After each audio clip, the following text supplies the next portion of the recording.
Kanina ho, nagkaroon kami ng panayam ni Dr. Willie Ong na isa po sa mga kandidato ng Anakalusugan party list, no? Number 47. Si Willie Ong naman po tumatakbo senador.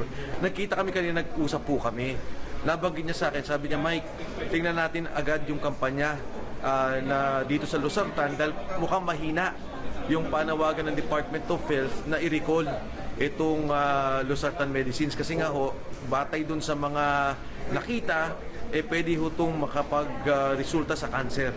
Kaya yung aming panawagan ho talaga, habang may panahon, i-recall po natin para hindi naman maepektuhan yung ating mga kababayan dito sa gamot na to.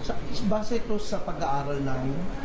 Itong Luzartan kasi, yung US FDA, United States Federal, yung Food and Drug Administration, siya yung unang nag-recall at nagkaroon na nga ng pagkilos sa buong mundo sa iba't ibang bansa na itanggalin tong Luzartan. Mismong Luzartan na ang umamin tungkol dito sa problemang to.